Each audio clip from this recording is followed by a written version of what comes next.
Gold has been recovering, but not yet able to beat its heavy resistance. Yet at the same time, gold miners just exploded 10% higher to fresh 52-week highs. Are the stocks signaling a bullish continuation for gold? Let's take a look. All right, let's take a look at these charts. First off, for months we've been talking about this consolidation wedge that has been actually occurring and out looking for when the inevitable breakdown occurred. Now, when the US dollar ripped higher, there was an attempt for gold to break down, and we were asking the question as to whether the support lines would hold, and they did along the previous low. But what was really the turn point was the jobs number. When the US dollar broke down on that, the gold price ripped. So let's quickly highlight the gold to dollar relationship.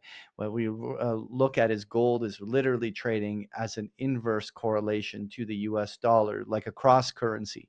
And so as the US dollar, here I have overlaid the inverse of the US dollar against gold, and you can see generally the correlation is there. And so when that turn point happened here on that jobs number, essentially we saw both gold and the dollar ripping higher. And so that has been the short-term tailwind.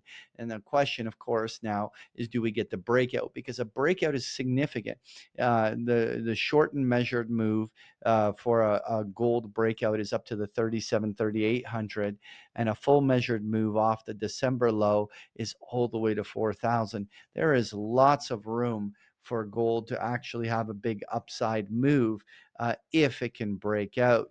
It has not yet broken out, which is the puzzle to solve, is if it happens. But the interesting part of the story is that the gold miners didn't wait for confirmation. What you can observe here is that when that Friday jobs numbers came out, gold miners ripped to the upside and signaled a breakout to a fresh 52-week high, and it hasn't looked back since. It's been a 10% rise on the upside in an extraordinary bull run that is already finishing a first measured move up towards $60 before gold has even moved. So the question becomes, are gold miners just marching to the beat of their own drum, or is this a signal that there was money flowing here and inevitably gold is going to follow? And that is something that I feel has a very reasonable chance of happening. So as of this moment, gold definitely is in play, and we're going to and especially if we see, and here's the chart of the dollar, if we see that the US dollar in fact is breaking back below this 50-day moving average, it's once again breaking back down to these lows. If we see that the dollar weakness is there, then there's lots of room for gold to make this breakout. What's also interesting here is that the silver has also gone through a quick, fast correction. It was a move down to the 50-day moving average, almost hit its 50% retracement on the downside, and it was bought on dip.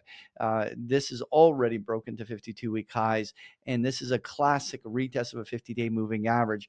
If gold was to break out, and this continues to confirm, a gold rise as a silver rise up to 42 to $44 would be in motion.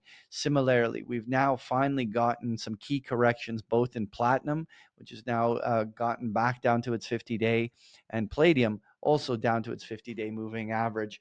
And so clearly gold miners signaling that there's money flow here, but none of the precious metals have yet officially started to break out.